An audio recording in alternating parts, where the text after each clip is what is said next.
1963 সালে ইউরোপে একটি সংগঠনের জন্ম হয়েছিল, নাম দেওয়া হয়েছিল ইসকন। তার প্রতিষ্ঠাতা ছিল স্বামী প্রভুপাদ। তার উদ্দেশ্য ছিল সনাতনী ধর্মের মধ্যে ইহুদিবাদের বীজ বপন করা। তৎকালীন সনাতনী ধর্মের ধর্মগুরুরা এর তীব্র নিন্দা জানিয়ে স্বামী প্রভুপাদের ভারতীয় উপমহাদেশে প্রবেশের উপর নিষেধাজ্ঞা দিয়ে দিয়েছিল। স্বামী প্রভুপাদ যখন ভারতীয় উপমহাদেশ থেকে বিতাড়িত হয়েছিলেন, তখন তার সঙ্গে ছিল ইহুদিবাদী বিভিন্ন এজেন্টরা, তার সঙ্গে ছিল ইহুদি এজেন্টগুলা। তাদের উদ্দেশ্য ছিল এই উপমহাদেশে ইসকনের মাধ্যমে সনাতনী ধর্মের ভাই বোনদের ধর্মীয় অধিকার কেড়ে নেওয়া, এই দেশের জঙ্গিবাদী কার্যক্রম পরিচালনা করা। আপনারা যদি ইতিহাস লক্ষ্য করেন, রাজধানীর শনিবাগের সনাতনী ভাইদের মন্দির এই ইসকনের উগ্রবাদীরা দখল করে নিয়েছে। এই ইসকনের উগ্রবাদীরা সিলেটে 2019 সালে রথযাত্রায় হামলা করেছিল। এই উগ্রবাদীরা কুড়িগ্রামে একটি গ্রাম থেকে আমাদের সনাতনী ভাই বোনদেরকে তাড়িয়ে দিয়ে ইসকনরা দখল করে নিয়েছিল। ইসকন মানে সনাতনী নয়। আমার সামনে এখানে মিডিয়ার ছোট মিডিয়া আছেন, আপনাদেরকে গত কয়েকদিন যাওয়ার লক্ষ্য করেছি। চিন্ময় দাসের প্রতিটি প্রোগ্রামকে আপনারা সনাতনীদের প্রোগ্রাম হিসেবে উপস্থাপন করেছেন। আপনারা কি করে এটা পারেন? আপনারা কি ইসকনের লক্ষ্য উদ্দেশ্য দেখেন না? আপনারা কি মনে করেন চিন্ময় দাস মানে সকল সনাতনী? আপনারা কি মনে করেন ইসকন মানে সনাতনী?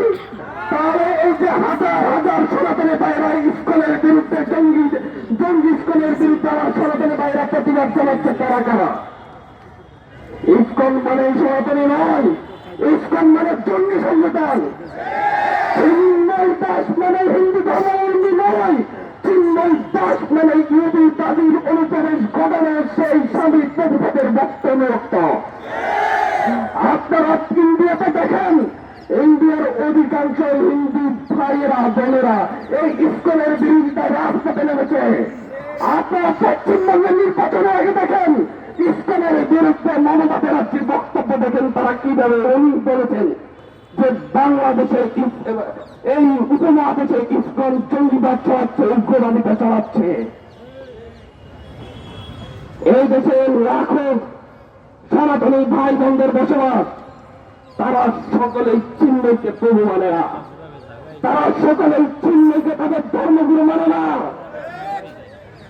এদেশের লাখো সনাতনীদের চিন্ময়কে তাদের ধর্মের শক্তিও মনে করে। আপনারা তো আমি দেখি নাই হেফাজতের আন্দোলনের সময় বলেছেন মুসলিমদের আন্দোলন, তখন তো বলেছেন হেফাজতের আন্দোলন। আমি তো দেখি নাই আল্লামা সাঈদীকে অ্যারেস্ট করার পরে আপনারা বলেছেন যে মুসলিম নেতাকে অ্যারেস্ট করা হয়েছে, ছিল। তাহলে এখন কেন চিন্ময় দাসের ক্ষেত্রে সনাতনী নেতাকে অ্যারেস্ট করা হয়েছে বলে প্রচার করবে? বাংলাদেশের মাটিতে বসে দিল্লির এজেন্ডা বাস্তবায়ন করতে দেওয়া হবে না। আপনাদেরকে আমি আজকে এখান থেকে বলতে চাচ্ছি, গতকালকে আমি একটি টকশোতে বলে এসেছি, চিন্ময় দাস কিংবা ইসকনকে প্রধানমন্ত্রী সনাতনী হিসেবে প্রচার করার কারণে মূলত আজকে এটা এত দূর এসেছে। চিন্ময় দাস একটি গোষ্ঠী, বাংলাদেশের জামাত ইসলাম যেমন একটি ধর্মীয় সংগঠন, বাংলাদেশে আপাতত ইসলাম যেমন একটি ধর্মীয় সংগঠন, বাংলাদেশে খেলাফত মসজিদ যেমন একটি ধর্মীয় সংগঠন, চিন্ময়ের সেই হিন্দু জামানি মঞ্চে একটি মাত্র ধর্মীয় সংগঠন, এটা সকল হিন্দুদের প্রতিনিধিত্ব করে না। এই জঙ্গিবাদী এই সংগঠন দীর্ঘ সময় ধরে বাংলাদেশের শিশু কিশোরদের, কোমলমতি শিশু কিশোরদের তাদের উগ্রবাদিতায় লিপ্ত করার জন্য ষড়যন্ত্রে লিপ্ত ছিল। তারা শুধুমাত্র এদেশের মুসলিমদের উপর আঘাত করেনি, তারা দীর্ঘ সময় ধরে এদেশের আবহমান কাল ধরে চলে আসা বিভিন্ন সনাতনী ধর্মের মন্দিরগুলোতে হামলা করেছে। এই ইসকনের সদস্যরা আজকে শুধুমাত্র এখানে আমাদের আলিক ভাইকে হত্যা করেনি, আপনারা ভুলে যাবেন না পাহাড়ি অঞ্চলের মুসলিম একজন ইমামকে হত্যা করেছিল। ইতিহাস দেখে দেখে কেন এই জঙ্গিবাদী ইসকনের বিরুদ্ধে ইসকনকে নিয়ে কেন নিউজ কাভারেজ হয় না? কেন তাদের লক্ষ্য উদ্দেশ্য ধরে ধরে কেন নিউজ কাভারেজ হয় না? কেন একটি টেলিভিশন বলবে কোটেশন ছাড়াই তাদের মতো উল্লেখ করে বেঁচে আছে আলিফকে হত্যা করেছে মুসলিম আইনজীবীরা, হিন্দু বলে হত্যা করেছে, এই কথা কিভাবে আসবে? এটা উদ্দেশ্য প্রণোদিত ভাবে হয়েছে।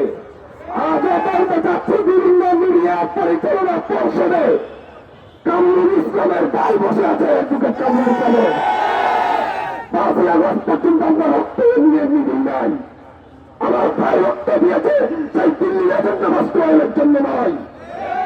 দিল্লিতে দেশের শেখ হাসিনা তার সেই দেশের মুদিকে নিয়ে আমার বাংলার মাটির দিকে হাত বাড়াচ্ছে। এই দেশের মানচিত্রের দিকে সেই দিল্লি থেকে যে জনগণের হাত বাড়াবে সেই হাত ভেঙে গুটিয়ে রেখে দেওয়া হবে।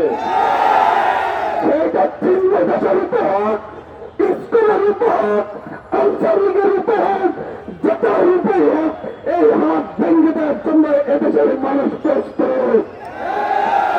আমরা জীবন দিতে শিখেছি, আমরা অলরেডি শহীদ হয়ে গিয়েছি, আমাদের মৃত্যুর আর কোনো ভয় নেই। আমাদেরকে আরেকবার মৃত্যু বাধ্য করবেন না। আমাদের আন্তর্জাতিক বাবা যে যুদ্ধের পরিচয় দিয়েছেন, এটাকে আপনারা দুর্বলতা ভাববেন না, এটা আমাদের প্রস্তুতি মাত্র। সেই পশ্চিমবঙ্গের দেশে নিজের রাজ্যে গোহারা হয়ে শুভেন্দু অধিকারী নাকি আমার দেশের সীমানার অগ্রদের ঘোষণা দেয়। শুভেন্দু অধিকারী বাড়ি অপেক্ষার জন্য সেই কলকাতার ভাই বোনেরা অপেক্ষা করছে। বাংলাদেশের এই দেশের জনগণ এখন আর 5ই আগস্টের পূর্ববর্তী জনগণ নেই। 5ই আগস্টের পরিবর্তনের পরে এখন আর এই বাংলাদেশের দিল্লির দালাল আর ইতিবাসগুলা নেই। প্রত্যেকটা কলকাতায় পালিয়ে গিয়েছে, দিল্লিতে পালিয়ে গিয়েছে। বাংলায় যারা আছে সবাই দেশপ্রেমিক। এই দেশপ্রেমিকদের মধ্যে এখন আছে এই দিল্লির দালালদের যে বোম চারটা এখন লুকিয়ে আছে। তাদের বিরুদ্ধে দেশের সকল ছাত্র সংগঠন একসাথে গত 5 দিন জিরো টলারেন্স ঘোষণা করেছে।